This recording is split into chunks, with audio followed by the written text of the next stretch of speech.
A sala ficou em silêncio tão rápido que eu pude ouvir o gelo se mexendo no copo de uísque de alguém. Um segundo antes, todo mundo estava rindo. Meu pai estava no centro do jantar de noivado com uma mão enrolada em torno de uma taça de vinho e a outra pressionada orgulhosamente contra o ombro da minha irmã mais nova, Emília.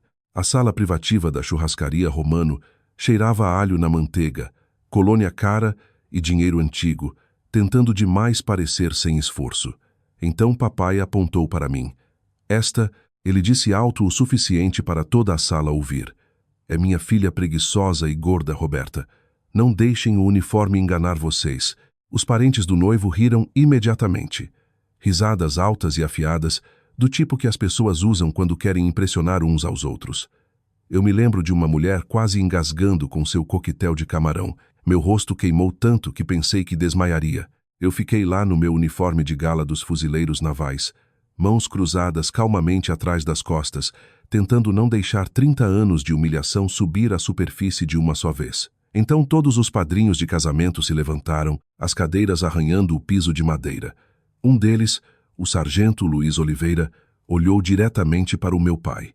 Senhor, ele disse cuidadosamente, a capitã Nunes é nossa oficial comandante. Silêncio.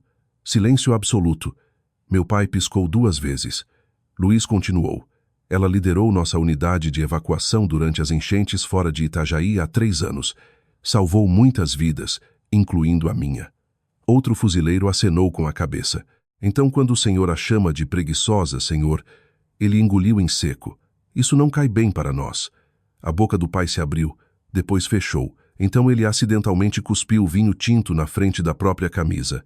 Ninguém riu daquela vez, nem uma pessoa. E de alguma forma, ficando lá observando ele se humilhar na frente de todo mundo, eu não me senti vitoriosa. Eu só me senti cansada. O tipo de cansaço que se instala nos ossos depois de anos engolindo mágoa que você nunca teve permissão para nomear. Eu coloquei meu guardanapo na mesa. Parabéns, Emília, eu disse suavemente. Então eu saí. O ar de agosto lá fora parecia espesso o suficiente para mastigar. As noites de Pinhal sempre carregavam aquela umidade pegajosa de Santa Catarina que grudava na pele mesmo depois do pôr do sol.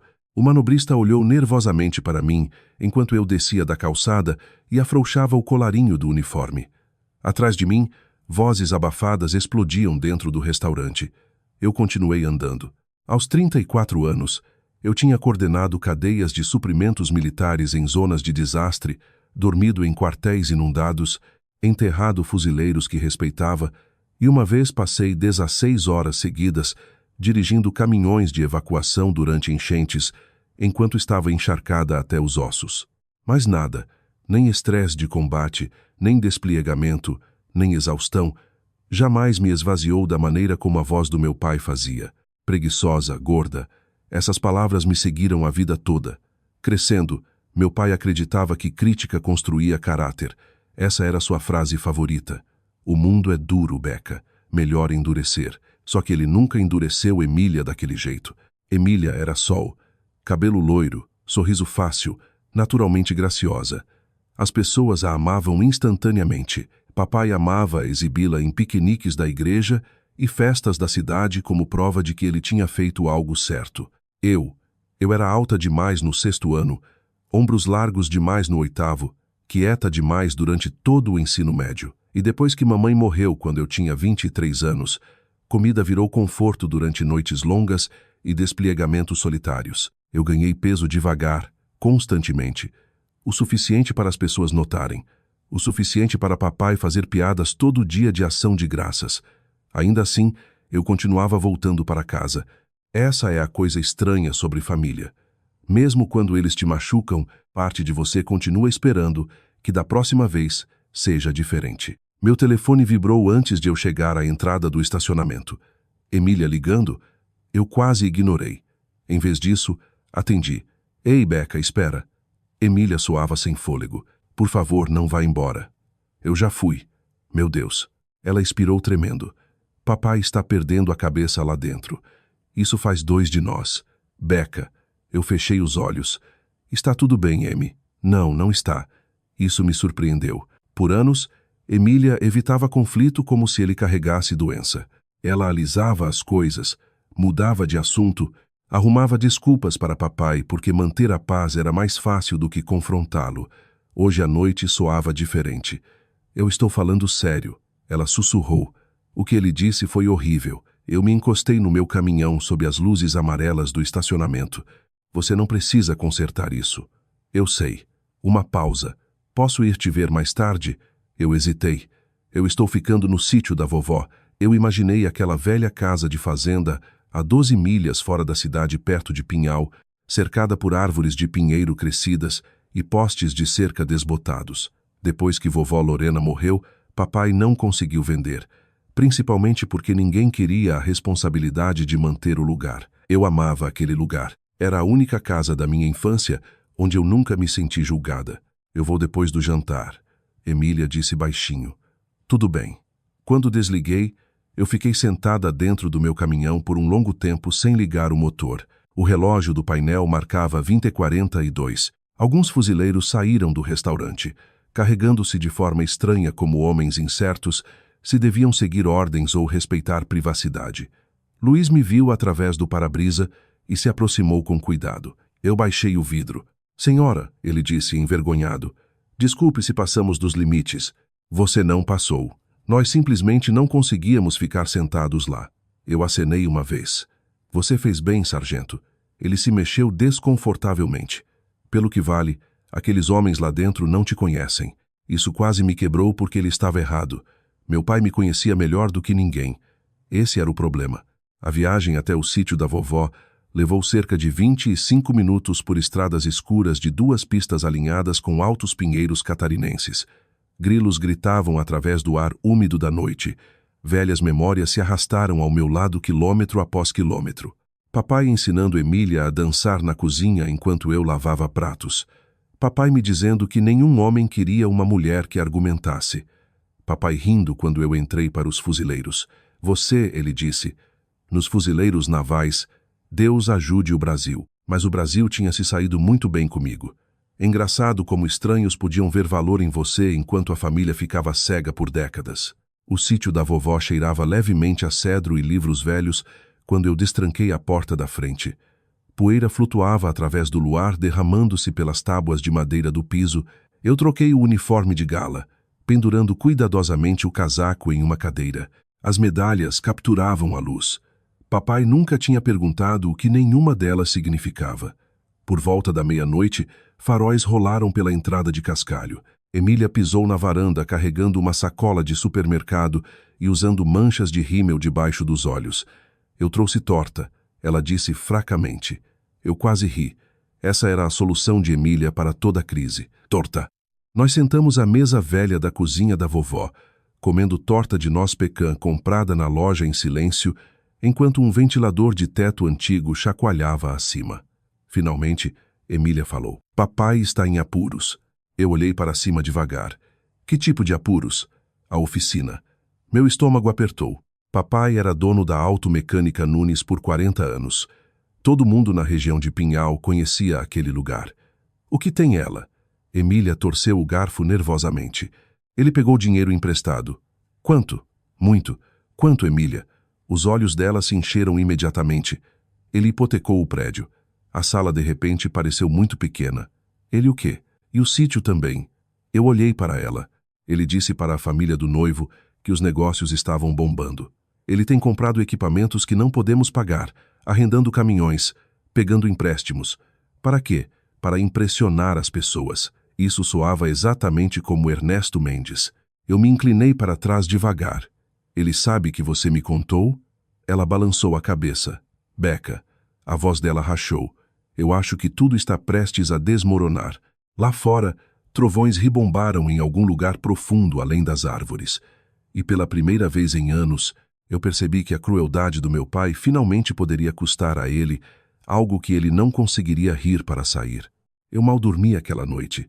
O velho sítio rangia e se acomodava ao meu redor enquanto a chuva de verão batia suavemente contra o telhado de zinco. Em algum momento depois da meia-noite, a tempestade rolou completamente pela região de Pinhal, chacoalhando as janelas com força suficiente para acordar memórias que eu geralmente mantinha enterradas sob trabalho e rotina. Às 3 da manhã, eu desisti de tentar dormir completamente. Eu sentei na varanda do sítio da vovó Lorena, enrolada em um moletom velho dos fuzileiros navais, bebendo café preto enquanto a chuva esfriava o ar catarinense. Os campos além da propriedade brilhavam prateados sob relâmpagos distantes. Aquele sítio sempre parecia honesto para mim, nada chique, nada falso. Vovó costumava dizer: uma casa conta a verdade sobre as pessoas eventualmente. Eu me perguntava o que nossa casa da família dizia agora. Provavelmente algo feio. A porta de tela rangeu aberta atrás de mim. Emília saiu usando um dos velhos cobertores da vovó em volta dos ombros. Você sempre acorda cedo, ela murmurou. Os fuzileiros me arruinaram. Ela sorriu fracamente antes de sentar ao meu lado no balanço da varanda. Por um tempo nós escutamos a chuva em silêncio. Então ela disse baixinho: papai chorou depois que você saiu. Isso me pegou desprevenida. Meu pai não chora. Ele chora agora. Eu olhei para a escuridão. Parte de mim queria satisfação de ouvir isso. Depois de todos os anos que ele me envergonhava, criticava, lascava minha confiança. Um pequeno comentário de cada vez, você pensaria que ouvir que ele finalmente sofreu faria bem. Em vez disso, só me deixou triste. Você sabe qual foi a pior parte? Eu perguntei suavemente. Emília olhou para mim. Eu não fiquei surpresa. Isso doeu visivelmente. Ela baixou os olhos. Becca, não, está tudo bem. Eu suspirei. Honestamente, eu acho que parei de esperar a gentileza dele anos atrás. O balanço da varanda gemeu gentilmente abaixo de nós. Emília puxou o cobertor mais apertado ao redor de si. Ele nem sempre foi assim. Eu quase ri disso. Sim, ele foi. Ele ficou mais duro depois que mamãe morreu. Eu não respondi imediatamente. Isso era verdade.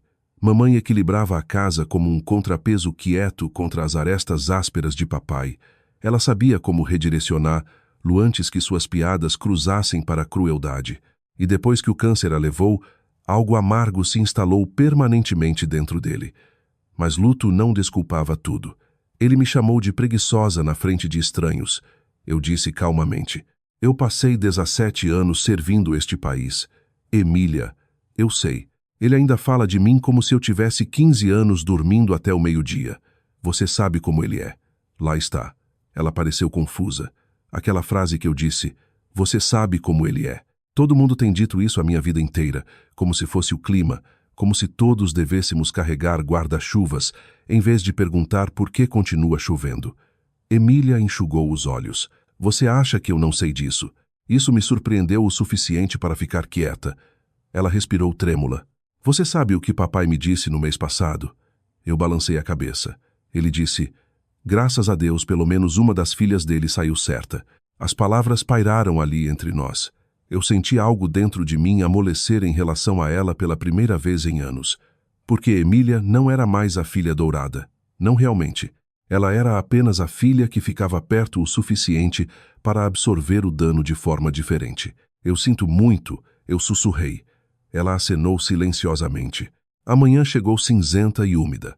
Às 8, Emília saiu para encontrar os planejadores do casamento enquanto eu dirigi para a cidade tomar café da manhã. Pinhal parecia exatamente do jeito que pequenas cidades do interior de Santa Catarina sempre parecem cedo pela manhã. Caminhonetes fora das lanchonetes, aposentados tomando café em bancos, placas de igreja anunciando jantares de peixe e noites de oração. Vida normal, o tipo que continua se movendo, não importa o quão mal sua família esteja desmoronando. Eu parei na lanchonete do Martins perto da rodovia. O sino acima da porta tilintou quando eu entrei. Algumas cabeças se viraram imediatamente. Eu reconheci várias pessoas do ensino médio. Um homem mais velho, perto do balcão, se levantou devagar quando me viu. Bem que eu seja amaldiçoado, ele disse. Roberta Mendes. Eu sorri educadamente. Bom dia, Sr. Garrison. Ele tinha sido meu professor de história do 10 grau ano quase 20 anos atrás.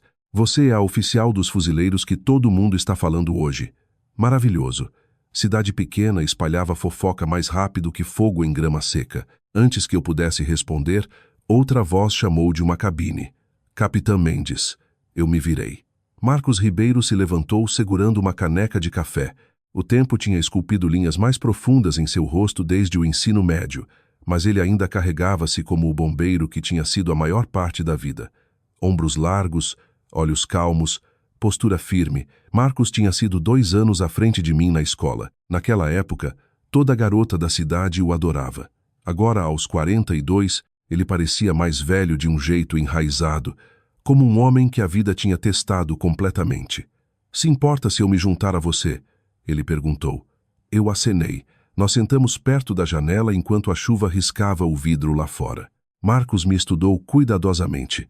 "Você está bem?" "Não." Isso rendeu uma risada baixa. "Ouvi falar da noite passada." "Claro que ouviu. A cidade está zumbindo." Eu esfreguei a testa cansada. "Eu não estou realmente no clima para virar entretenimento local." "Você não vai ser. Você subestima aposentados com contas no Facebook." Isso o fez rir mais alto do que eu esperava. Foi bom ouvir risada que não era cruel. A garçonete trouxe café. Marcos mexeu o dele devagar. Seu pai sempre confundiu dureza com honestidade. Eu olhei para ele bruscamente. "Você se lembra disso?" "Todo mundo se lembra disso?" Eu pisquei. Ele se inclinou para trás. "Becca, você era uma das pessoas mais inteligentes da escola, mas seu pai falava com você como se você fosse uma decepção o tempo todo." Ouvir alguém dizer isso em voz alta parecia estranhamente desorientador. Como descobrir hematomas que todo mundo notava exceto você. Eu costumava pensar que talvez eu imaginasse. Eu admiti baixinho. "Não." Ele balançou a cabeça firmemente. "Você não imaginava." Lá fora a chuva amoleceu em névoa. Marcos olhou para minhas mãos. "Você ainda carrega tudo isso." "Tudo o quê?" "A necessidade de provar a si mesma." Eu olhei para o meu café. Aquela pergunta acertou perto demais da verdade, porque sim, cada promoção, cada medalha, cada despliegamento, eu carregava a voz do meu pai comigo através de tudo. Não boa o suficiente, não disciplinada o suficiente, não feminina o suficiente, não magra o suficiente. É incrível quanto tempo um pai pode viver dentro da sua cabeça depois que a infância termina. "Eu deveria ter parado de me importar anos atrás", eu murmurei. "Mas você não parou." "Não." Marcos acenou pensativamente. "Isso é porque filhas geralmente continuam amando seus pais muito depois que eles merecem." A honestidade nisso quase me desfez. Eu mudei de assunto rapidamente. "Emília me contou que a oficina está em apuros." Marcos expirou devagar. "Pior que apuros. Você sabe sobre isso também. Metade da cidade sabe. Seu pai tem pegado dinheiro emprestado há mais de 1 ano." Eu me senti enjoada. "Por quê?" "Orgulho, principalmente." Ele deu de ombros tristemente. "Os negócios diminuíram depois que as oficinas em cadeia chegaram. Em vez de reduzir, Ernesto dobrou a aposta tentando parecer bem-sucedido. Isso soa como ele. Ele comprou equipamentos que não precisava. Arrendou caminhões. Pegou empréstimos com juros feios." Eu fechei os olhos brevemente. Papai sempre tinha se importado mais com aparências do que com realidade. Crescendo, nossa casa podia estar caindo financeiramente, mas ele ainda insistia em comprar fogos de artifício para o 7 de setembro porque queria impressionar os vizinhos. "O que acontece agora?" eu perguntei. Marcos hesitou. "O banco pode tomar a oficina." As palavras acertaram mais forte do que eu esperava. Porque, apesar de tudo, a Automecânica Nunes não era só um negócio, era nossa história familiar. Papai construiu aquele lugar com as próprias mãos depois do serviço militar. Eu cresci varrendo pisos lá aos sábados, enquanto música sertaneja tocava através de alto-falantes empoeirados. Perder isso o destruiria. Marcos observou minha expressão cuidadosamente. "Você está pensando em ajudar ele?" Eu não respondi porque a verdade era complicada. Eu podia ajudar. Anos atrás, eu tinha investido com cuidado, pagamento de despliegamento, bônus de risco, a pequena herança da minha mãe. Eu vivia simplesmente e poupava agressivamente. Papai assumia que oficiais dos fuzileiros ficavam quebrados. Ele não fazia ideia de que eu tinha dinheiro suficiente para resgatar a oficina completamente. Mas pela primeira vez na vida dele, talvez ele precisasse enfrentar consequências. E talvez eu precisasse parar de resgatar pessoas que continuavam me ferindo. Marcos pareceu ler aquele conflito no meu rosto. "Cuidado com vingança." Ele disse gentilmente. "Eu não estou planejando vingança." "Não está?" Eu olhei pela janela. Honestamente, eu não sabia mais. Até a manhã de quarta, a cidade inteira sabia de 2 coisas. Primeiro, Ernesto Mendes tinha humilhado a filha no jantar de noivado. Segundo, sua filha preguiçosa e gorda Era uma capitã decorada dos fuzileiros que aparentemente comandava metade dos homens sentados à mesa. Fofoca de cidade pequena se move em camadas. No início, as pessoas sussurram porque estão entretidas. Depois elas começam a repetir a história porque estão chocadas. Finalmente, elas repetem porque estão secretamente envergonhadas de terem rido também. Quando eu dirigi para a cidade naquela manhã, pessoas que não falavam comigo há anos de repente queriam apertar minha mão. Eu odiei cada segundo disso. Não porque elas estavam sendo gentis, porque nada disso parecia real. As mesmas pessoas sorrindo calorosamente agora eram as mesmas que ficaram em silêncio enquanto papai me zombava a vida toda. Essa é a coisa sobre opinião pública em cidades pequenas. Ela muda com o vento. Eu estacionei fora da Automecânica Nunes logo depois das 9. O velho prédio parecia menor do que eu lembrava. Tinta azul desbotada descascava das portas da garagem. Uma das luzes da Bahia piscava fracamente, mesmo durante o dia.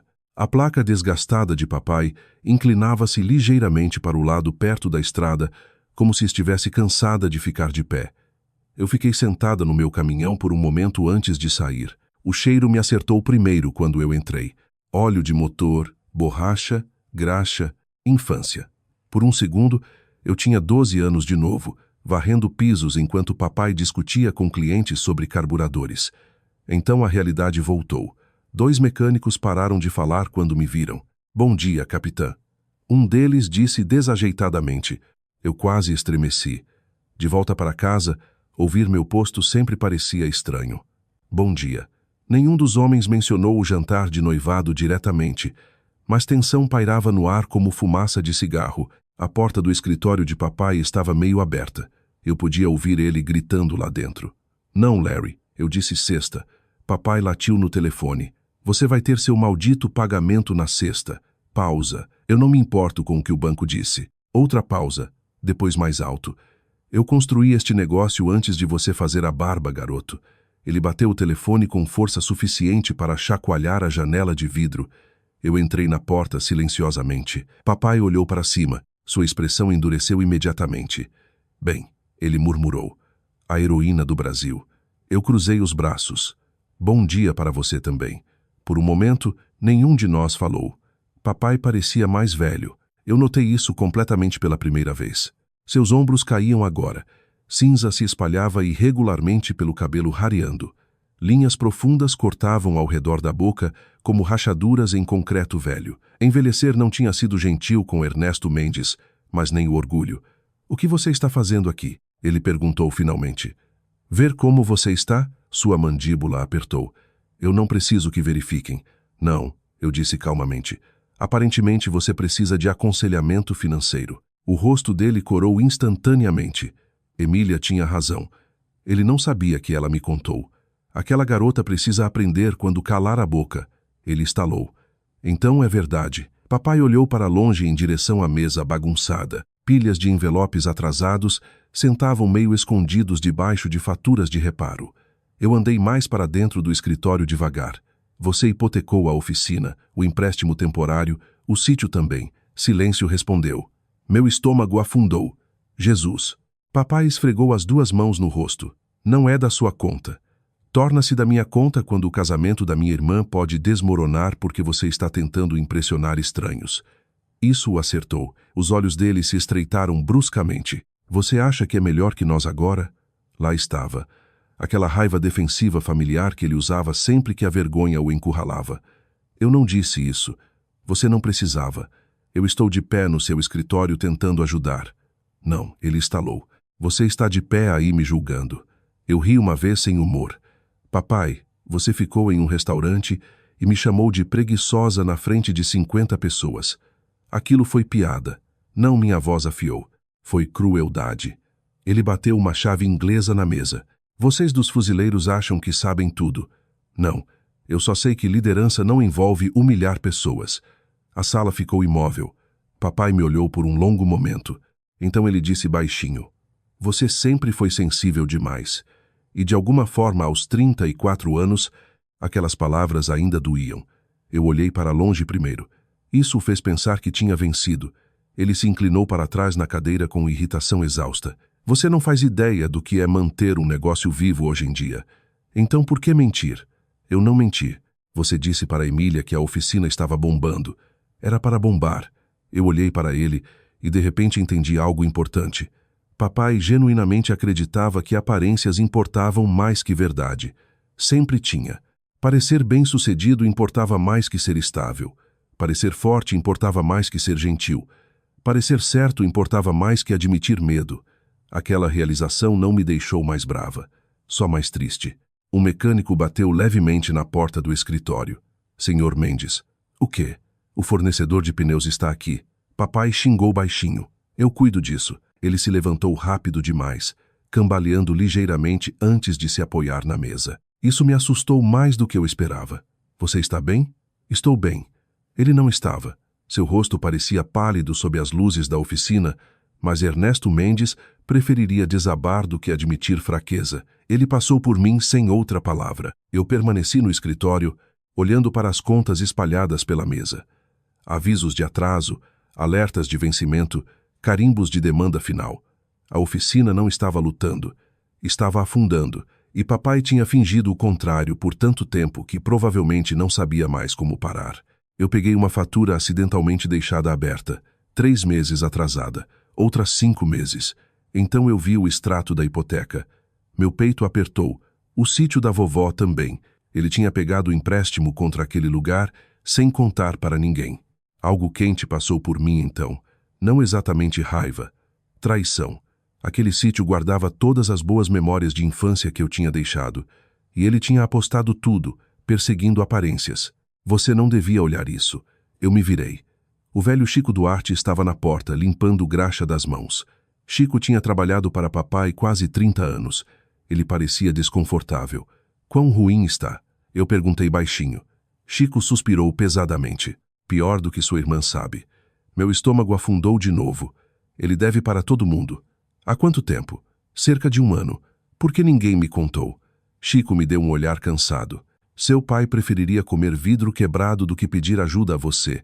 Isso soava dolorosamente preciso. Chico baixou a voz. A verdade é que ele está envergonhado. Eu quase ri. Ele não estava envergonhado demais para me insultar publicamente. Chico acenou tristemente. Ernesto é o tipo de homem que balança mais forte quando se sente menor. Aquela linha ficou comigo porque explicava quase toda a minha infância. Do lado de fora da janela do escritório, papai discutia alto com o fornecedor perto das baías de serviço. Mesmo de longe na oficina, eu podia ver pânico por baixo da raiva. Agora, o tipo que homens envelhecendo carregam quando a vida para de obedecer. Chico me estudou cuidadosamente. Você vai salvar ele? Eu não respondi imediatamente. A coisa perigosa sobre família é que eles sempre assumem que amor significa resgate, mas resgate pode se tornar permissão, e permissão pode se tornar destruição. Eu não sei. Eu admiti finalmente. Chico acenou devagar como se entendesse exatamente quão pesado aquela resposta era. Meu telefone vibrou no bolso. Uma mensagem de Marcos. Você está livre para almoço? Eu olhei para a mensagem por mais tempo do que o necessário. Então digitei de volta. Talvez. Antes de sair do escritório, eu olhei mais uma vez para a montanha de contas não pagas. Papai capturou meu olhar do outro lado da oficina. Nenhum de nós acenou.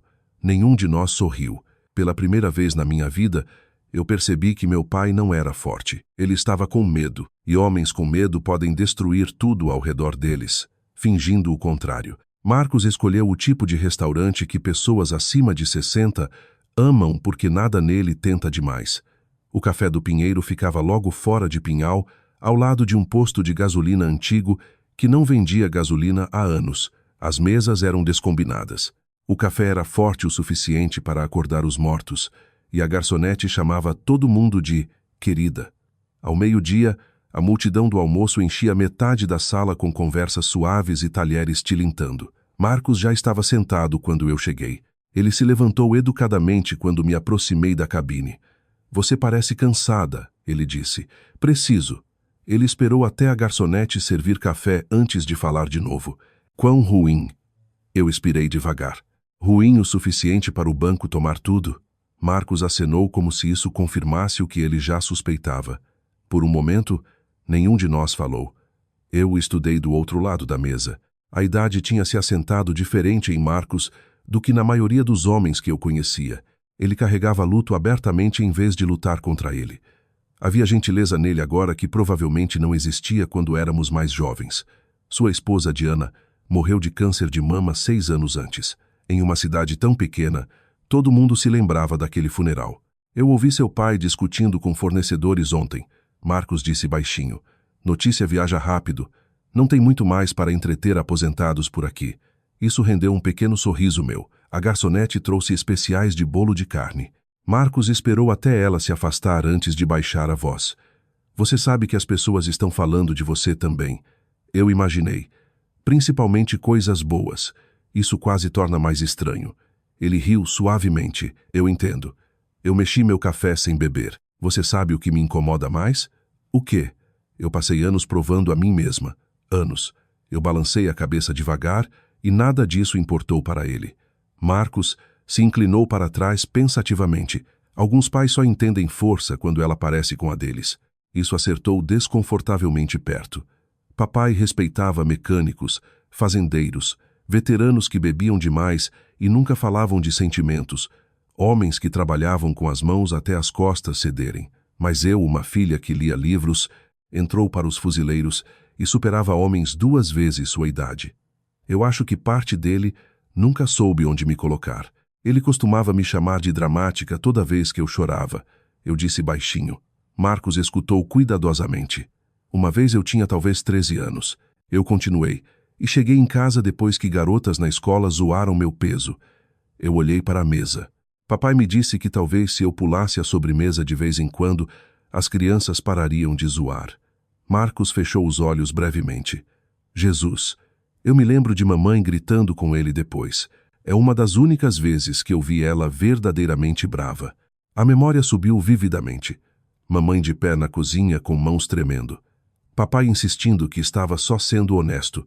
Eu lá em cima fingindo não ouvir nada disso. Marcos suspirou pesadamente. Você sabe, meu pai costumava dizer coisas cruéis também. Eu olhei para cima.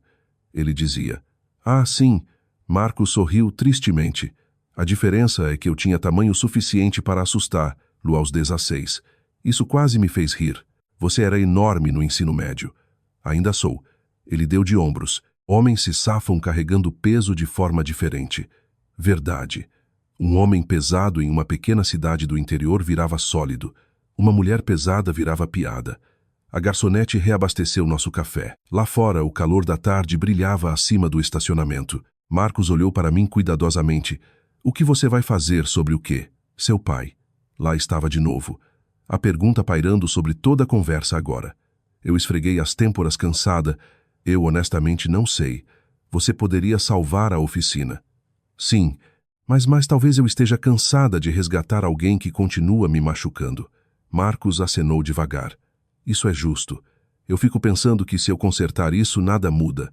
Papai não aprende nada. Todo mundo volta a fingir que o comportamento dele é normal. Provavelmente verdade. Eu olhei pela janela, mas se eu não ajudar, eu engoli em seco. Emília sofre também. Esse era o problema. Dano familiar nunca fica contido. Ele se espalha, machuca pessoas inocentes paradas por perto.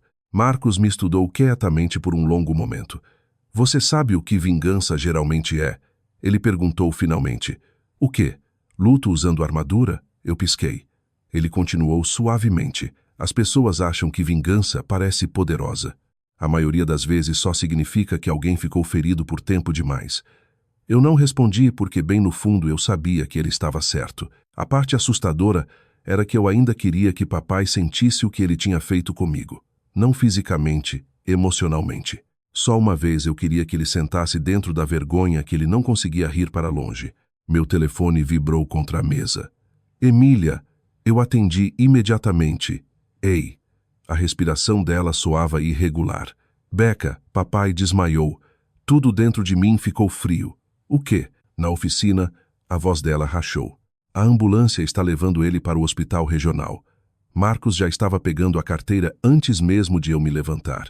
A viagem até o hospital se borrava em fragmentos, semáforos vermelhos, trânsito, Emília chorando pelo telefone, Marcos apertando o volante mais forte que o usual. Meu coração batia forte o suficiente para doer.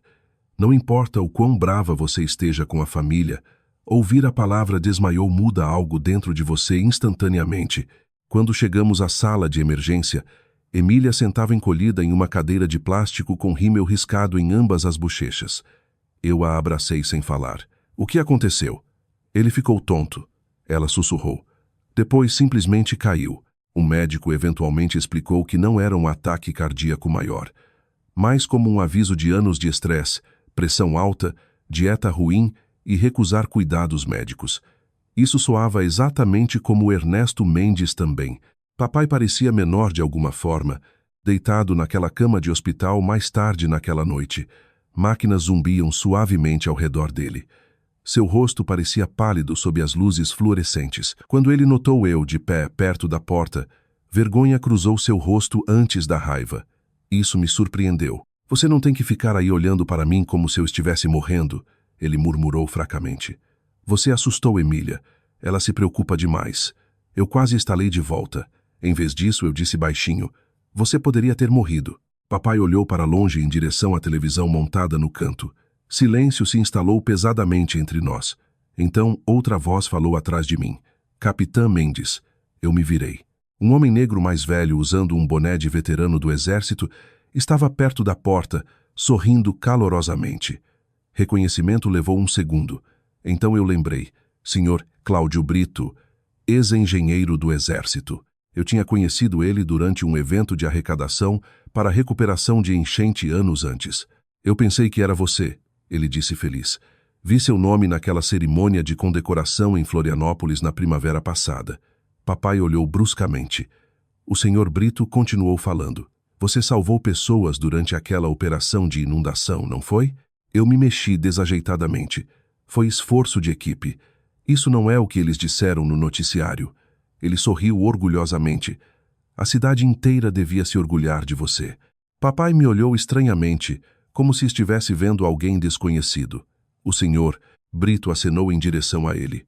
Sua filha é uma mulher notável, senhor. A sala ficou quieta. Papai abriu a boca ligeiramente, mas nenhuma palavra saiu. E pela primeira vez na minha vida inteira, eu acho que meu pai ouviu admiração direcionada a mim de outro homem adulto. Não zombaria, não piadas, respeito. Respeito real. A expressão no rosto dele depois me assombrou a noite toda porque por baixo da teimosia e orgulho, eu vi algo mais finalmente rompendo. Vergonha. Papai voltou para a casa do hospital 2 dias depois com instruções estritas do médico. Menos estresse, menos sal, menos teimosia.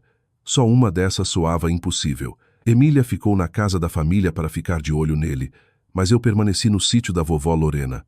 Distância parecia mais segura agora para nós dois.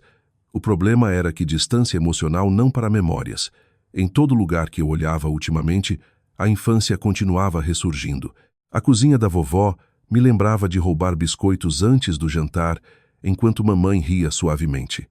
O espelho do corredor me lembrava papai dizendo para mim de 15 anos que eu seria realmente bonita se perdesse 20 quilos. Até o cheiro de óleo de motor persistindo em algumas ferramentas esquecidas no galpão trazia de volta sábados na oficina. História familiar vive dentro de objetos quer você queira ou não. Sexta de manhã, eu sentei à mesa de jantar da vovó separando papéis velhos quando encontrei um envelope fino enfiado dentro de um dos livros de receita dela. Meu nome estava escrito na frente na caligrafia da minha mãe. Roberta. Só de ver aquilo quase parou meu coração. Mamãe tinha ido embora há 11 anos. Cuidadosamente, eu abri o envelope. Dentro havia uma carta e cópias de documentos bancários. Eu li a primeira linha 2 vezes. Beca, se você está lendo isso, significa que eu esperei tempo demais para dizer certas coisas em voz alta. Minha garganta apertou instantaneamente. Eu sentei devagar. Seu pai te ama, mas ele nem sempre sabe como amar gentilmente. Eu passei anos esperando que ele amolecesse com o tempo. Não estou mais certa de que ele sabe como. Lágrimas borraram as palavras. Há coisas que eu preciso que você entenda antes de eu ir. Você nunca foi difícil de amar. Nunca demais. Nunca uma decepção. Eu cobri a boca com a mão. Deus, quanto tempo eu precisava ouvir exatamente essas palavras? A carta explicava tudo. Antes de mamãe morrer, ela silenciosamente colocou o dinheiro da herança da própria família em uma conta de investimento privada no meu nome. Vovó ajudou a gerenciar depois da morte dela. Os extratos da conta anexados mostravam crescimento cuidadoso ao longo dos anos. Muito crescimento, mais dinheiro do que papai provavelmente podia imaginar. Mamãe continuou. Eu me preocupava que a crítica do seu pai eventualmente convenceria você de que merecia menos da vida do que realmente merece. Esse dinheiro não é para resgatar outros de consequências. É para garantir que você sempre tenha escolhas. Eu me inclinei para trás devagar, atordoada. De repente, toda a minha vida adulta parecia diferente através de uma nova lente. A conta poupança, a estabilidade financeira, a rede de segurança abaixo de cada decisão difícil que eu tinha tomado. Mamãe tinha me dado liberdade muito antes de eu entender. E ela tinha escondido especificamente porque temia que papai controlasse ou me culpasse para sacrificar por família. A realização me esvaziou, não por causa do dinheiro, porque mamãe tinha visto tudo isso chegando anos antes. Uma batida na porta de tela me assustou. Marcos entrou carregando uma sacola de papel. Trouxe almoço. Ele disse cuidadosamente. Emília disse que você pulou o café da manhã de novo. Eu rapidamente enxuguei o rosto. Tarde demais. Ele notou imediatamente. Você está bem? Eu entreguei a carta silenciosamente. Marcos leu partes dela enquanto ficava perto da janela. No final, os olhos dele pareciam vidrados também. Ela soa sábia, ele disse suavemente. Ela era. Ele colocou a carta na mesa gentilmente. Aquela linha sobre escolhas. Ele balançou a cabeça. Isso é poderoso. Eu olhei para a mesa. Ela sabia que papai faria isso eventualmente. Provavelmente. Eu fico pensando que se mamãe ainda estivesse viva, talvez nada disso tivesse acontecido. Marcos puxou uma cadeira do outro lado. Talvez. Ele pausou. Ou talvez ela tenha passado anos protegendo todo mundo de verdades que eles se recusavam a enfrentar. Isso caiu pesado porque era verdade. Mamãe tinha amortecido as arestas afiadas de papai tão completamente que depois que ela morreu, o resto de nós foi cortado diretamente. Eu dobrei a carta cuidadosamente. Você sabe o que é estranho? Eu admiti baixinho. Parte de mim ainda quer que ele finalmente diga que tem orgulho de mim. Marcos sorriu tristemente. Você é humana. Na minha idade isso parece patético. Não. Ele balançou a cabeça firmemente. Parece uma filha. A sala ficou quieta de novo. Lá fora cigarras gritavam através do calor úmido da tarde. Finalmente, Marcos falou cuidadosamente. O que você vai fazer sobre a oficina? Lá está de novo. Essa pergunta não vai embora. Eu suspirei pesadamente. Eu posso salvar tudo amanhã se quiser, mas eu estou brava. Eu olhei para ele honestamente, e eu não sei o que fazer com essa raiva mais. Marcos acenou pensativamente. Raiva é útil para a sobrevivência. Ele se inclinou para trás ligeiramente. O problema é que eventualmente ela começa a exigir residência permanente. Eu esfreguei a testa cansada. Você sempre é tão filosófico assim. Viúvos ficam reflexivos. Isso rendeu um sorriso fraco. Meu telefone tocou antes que eu pudesse responder. Emília, eu atendi imediatamente. Ei, você precisa vir aqui. Algo na voz dela afiou meus nervos instantaneamente. O que aconteceu? Papai descobriu que os pais do noivo estão tirando dinheiro do casamento. Eu me levantei devagar. Por quê? Eles ouviram sobre as dívidas. Claro que ouviram. Em cidades pequenas, escândalo se espalha mais rápido que verdade. Estou indo. A atmosfera na casa da família parecia tóxica no momento em que eu entrei. Papai sentava à mesa da cozinha segurando um copo de uísque, apesar das instruções explícitas do médico para não beber. Emília ficava perto da pia, parecendo exausta. Papai olhou para cima quando me viu. Tudo isso é culpa sua? Ele perguntou imediatamente. Eu congelei. O quê? Desde aquele maldito jantar, todo mundo olha para mim como se eu fosse algum tipo de vilão. Eu olhei para ele incrédula. Você se humilhou, papai? Não. Ele apontou para mim tremendo. Você me envergonhou. Eu não disse uma palavra. Você deixou aqueles fuzileiros me fazerem parecer tolo. Isso quase me fez rir. Papai, eles me defenderam. Eles me desrespeitaram em público. Por um momento ninguém falou. Então algo dentro de mim finalmente se soltou depois de anos sendo segurado. Não, eu disse baixinho.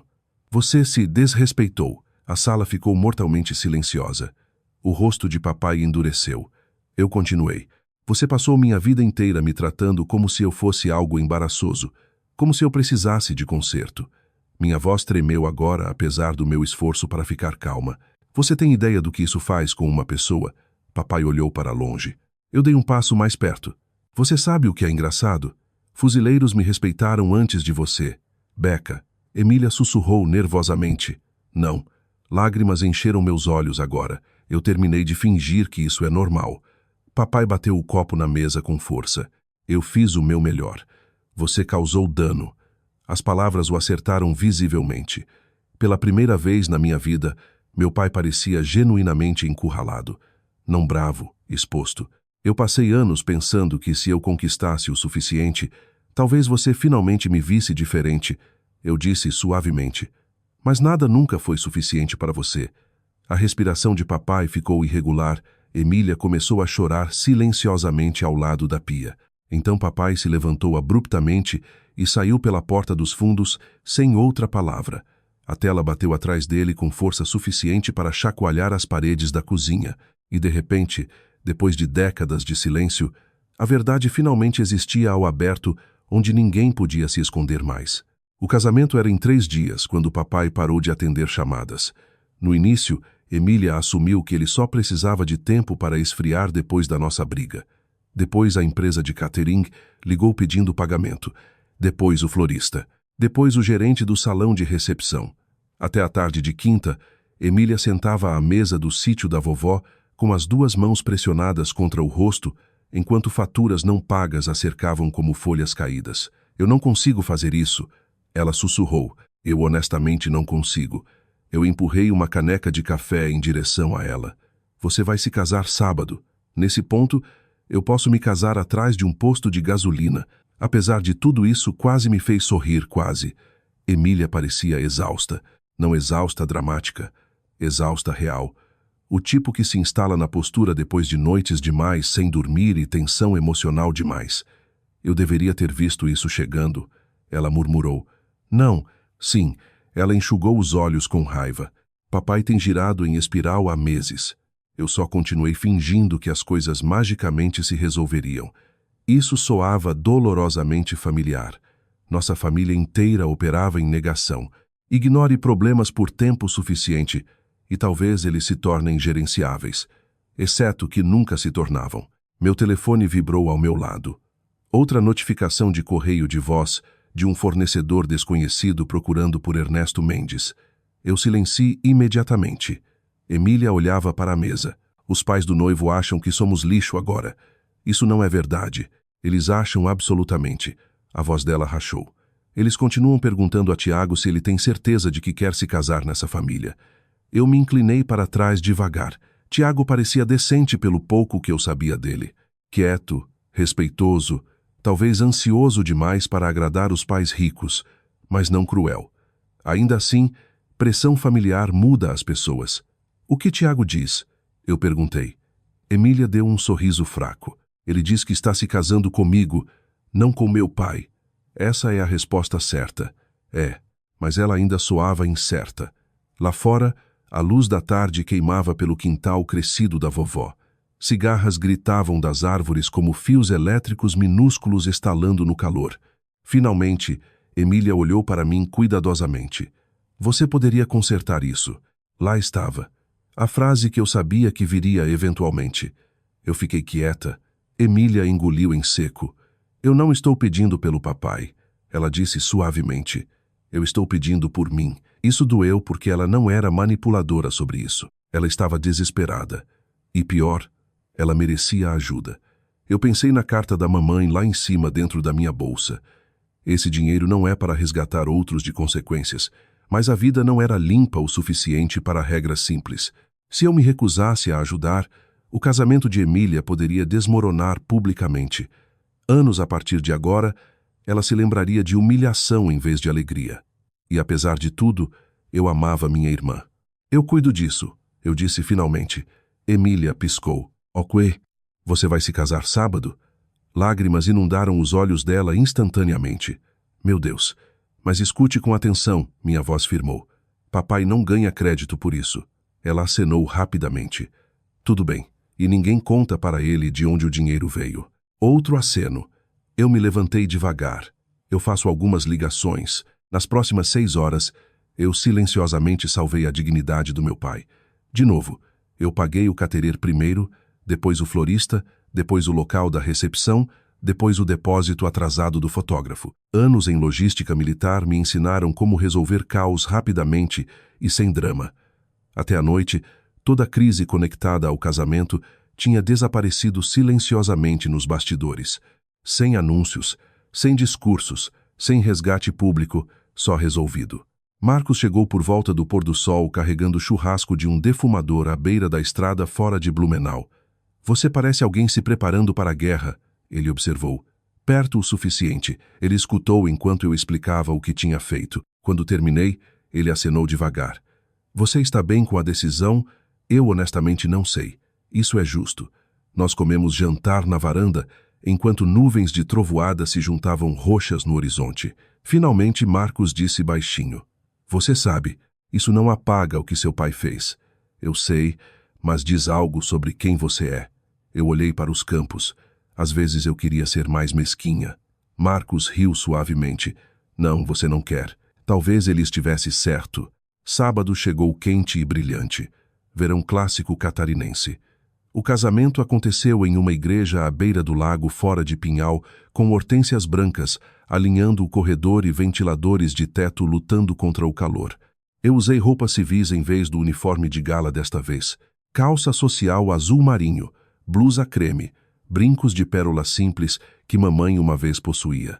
Quando eu entrei no saguão da igreja, as conversas silenciaram brevemente. Isso ainda parecia estranho. A semana toda, as pessoas tinham me tratado diferente. Mais respeitosamente, mais cuidadosamente, como se descobrir posto militar de repente reescrevesse meu valor inteiro como pessoa. Parte de mim ressentia isso, porque eu tinha sido a mesma mulher antes daqueles fuzileiros se levantarem no jantar. Papai chegou atrasado. Ele parecia mais velho do que tinha sido até uma semana antes. O terno pendia mais solto agora. Seu rosto parecia pálido sob compostura forçada. Quando nossos olhos se encontraram no saguão, nenhum de nós sorriu. Mas pela primeira vez, ele parecia incerto em vez de bravo. A cerimônia em si era bonita, simples, honesta. Emília andou pelo corredor chorando antes mesmo de chegar a Tiago. A audiência riu gentilmente. Tiago chorou também. Pessoas mais velhas especialmente entendem momentos assim. Porque aos 60, 70, 80 anos, você percebe que amor não é impressionante porque é perfeito. É impressionante porque as pessoas continuam escolhendo uma a outra apesar da imperfeição. No salão de recepção depois, fuzileiros da minha antiga unidade apareceram inesperadamente em uniformes de gala. Luiz tinha organizado secretamente como surpresa. A sala mudou instantaneamente quando eles entraram. Até os parentes ricos de Tiago se sentaram mais retos. Uma mulher mais velha sussurrou alto. Aqueles jovens estão aqui pela Roberta. Eu quase ri. Engraçado como respeitabilidade funciona no Brasil. Coloque medalhas em uma pessoa e de repente o mundo decide que ela importava o tempo todo. O jantar passou pacificamente o suficiente até os brindes começarem. Papai evitou olhar diretamente para mim a maior parte da noite. Então Tiago se levantou com uma taça de champanhe na mão. Eu, na verdade, quero agradecer alguém além da minha esposa hoje à noite, ele disse. Emília sorriu nervosamente ao lado dele. Tiago olhou diretamente para mim. Raquel. Todo o rosto na sala se virou. Meu estômago apertou imediatamente. Quando eu conheci a família de Emília pela primeira vez, Tiago continuou. Eu pensei que força parecia confiança, dinheiro, reputação. Ele balançou a cabeça ligeiramente. Essa semana me ensinou que eu estava errado. A sala ficou silenciosa. Você lidou com mais pressão, crítica e responsabilidade do que qualquer um aqui percebeu, e você fez isso com graça. Ele sorriu suavemente. Eu espero que algum dia eu possa mostrar metade da integridade que você mostrou a esta família. Aplausos se espalharam devagar pela sala. Aplausos reais, não educados, emocionais. Eu olhei instintivamente em direção a papai. Grande erro, porque Ernesto Mendes estava chorando. Não dramaticamente, silenciosamente. O tipo de choro que homens mais velhos fazem quando o orgulho finalmente perde uma longa batalha contra a verdade. Ele se levantou devagar. A sala silenciou imediatamente. Papai limpou a garganta 2 vezes antes de falar. Eu passei muitos anos entendendo errado minha filha. Meu peito apertou instantaneamente. Ele olhou diretamente para mim agora. Eu pensava que dureza significava criticar pessoas até elas ficarem mais fortes. A voz dele tremeu ligeiramente. A verdade é, às vezes isso só as deixa solitárias. Ninguém se mexeu, ninguém falou. Papai engoliu em seco. Eu estava errado sobre Roberta. Silêncio. Então, finalmente, e eu acho que bem no fundo, eu sabia disso há muito tempo. 3 meses depois do casamento, o outono finalmente chegou em Santa Catarina. O ar ficou fresco o suficiente para jaquetas de manhã e os pinheiros ao redor do sítio da vovó pararam de cheirar a calor e poeira. Pela primeira vez no ano, eu podia sentar na varanda com café sem suar através da camisa. Engraçado como o tempo mais fresco faz as pessoas respirarem mais fácil, até famílias. A vida não se transformou magicamente depois do discurso de papai na recepção do casamento. Cura real nunca acontece em um momento dramático. Filmes mentem sobre isso. Na vida real, as pessoas mudam devagar, desajeitadamente, às vezes dolorosamente, mas pequenas coisas começaram a mudar. Papai parou de fazer piadas sobre meu peso. Isso sozinho parecia tão estranho que eu mal sabia como reagir. Nas primeiras semanas depois do casamento, ele parecia quase com medo de falar ao meu redor, como se finalmente entendesse que palavras podiam deixar cicatrizes permanentes. Uma manhã de sábado, eu dirigi para a cidade e o encontrei sozinho do lado de fora da oficina, substituindo um suporte de placa enferrujado. A automecânica Nunes parecia diferente agora, menor, mais simples. Papai vendeu 2 caminhões de reboque desnecessários e cancelou arrendamentos de equipamentos caros. Metade do prédio tinha sido limpa e reorganizada. Orgulho não sentava mais em todo canto fingindo sucesso. O negócio não estava prosperando, mas estava honesto de novo. Papai desceu cuidadosamente da escada quando me viu chegar. "Você veio para a inspeção, capitã?" Ele perguntou desajeitadamente. Eu quase sorri, só verificando se o lugar desmoronou ainda. Segurando até agora. Não havia insulto escondido no tom dele. Sem cutucada, sem crueldade disfarçada de humor. Só conversa que ainda me admirava.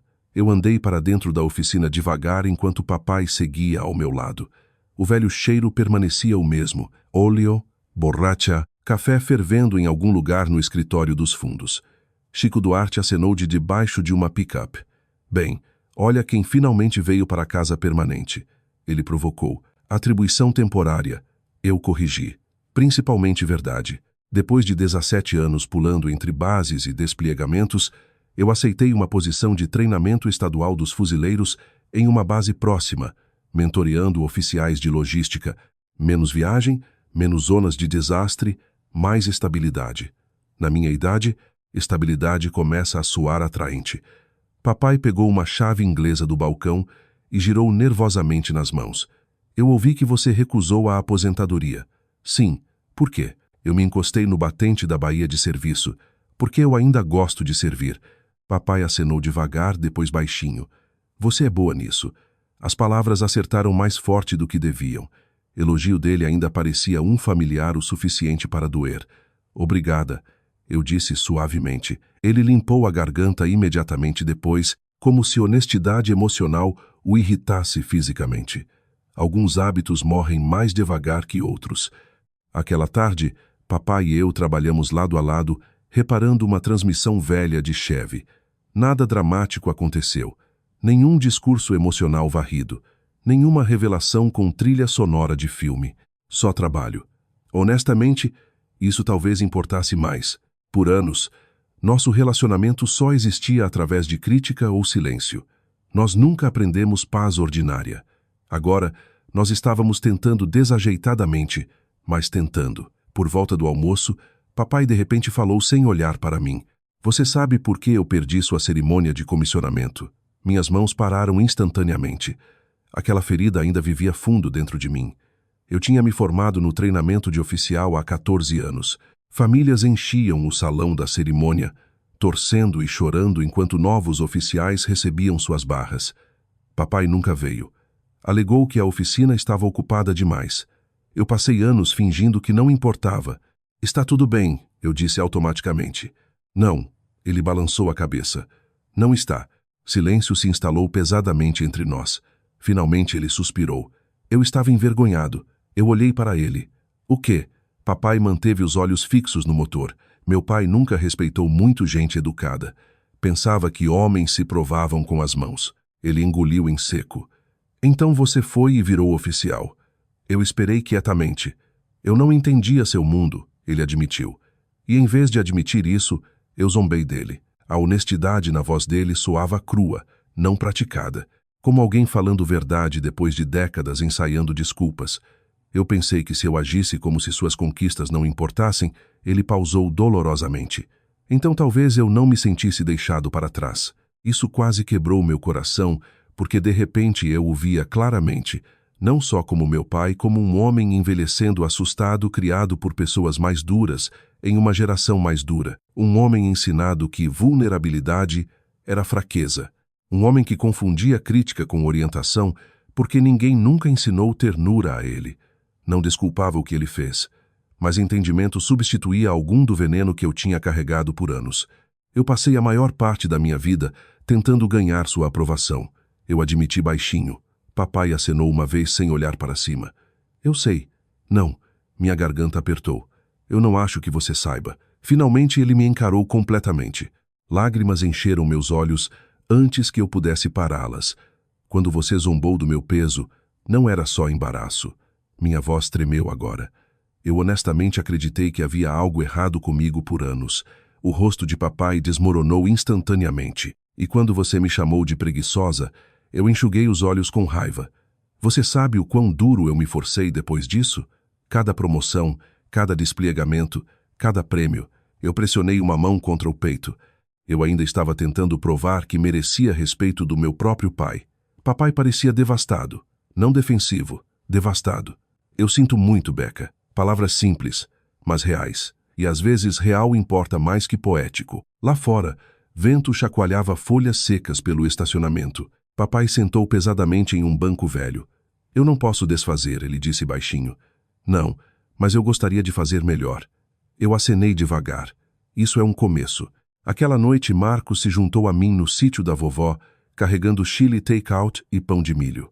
Nós sentamos na varanda enrolados em cobertores enquanto ar frio passava pelas árvores. Você parece mais leve, ele observou. Talvez. Eu contei sobre a conversa com papai.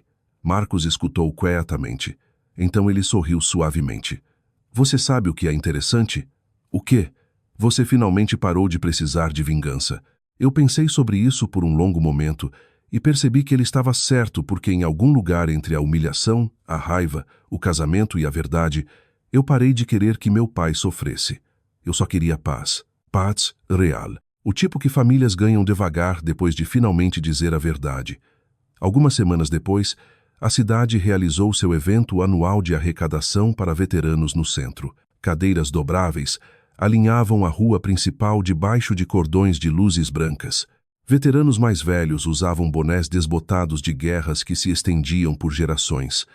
Papai ficou ao meu lado perto da mesa de café enquanto as pessoas se misturavam por perto. Então um homem mais velho se aproximou e sorriu para ele. Ernesto, ele disse, você está nos apresentando a sua filha. Papai olhou para mim brevemente, depois de volta para o homem. A voz dele saiu firme. Esta é minha filha, Capitã Raquel Mendes. Orgulho aqueceu seu rosto quietamente. Ela é a pessoa mais corajosa que eu conheço. Por um segundo, eu não consegui respirar. Não porque as palavras consertavam tudo, mas porque menininhas carregam certas esperanças para sempre, não importa quão velhas fiquem. E finalmente, depois de todos esses anos, eu ouvi a coisa que meu coração nunca parou completamente de esperar. Respeito. Respeito real. Se você já carregou feridas de família, talvez entenda algo que esta história me ensinou tarde na vida. As pessoas se lembram de palavras por décadas, especialmente palavras faladas em mesas de jantar e cozinhas em momentos que pais acham que crianças esquecerão. Elas não esquecem. Mas cura pode acontecer também, mesmo devagar. Às vezes a coisa mais forte que uma pessoa pode fazer não é vencer vingança, é se recusar a passar a dor adiante. E se esta história lembrou você de alguém que ama, ou alguém que você ainda precisa perdoar, eu espero que você carregue essa reflexão com você esta noite. Obrigada por passar este tempo comigo. E se histórias como esta falam com seu coração, eu ficaria honrada se você ficasse, compartilhasse e se juntasse a mim de novo para outra.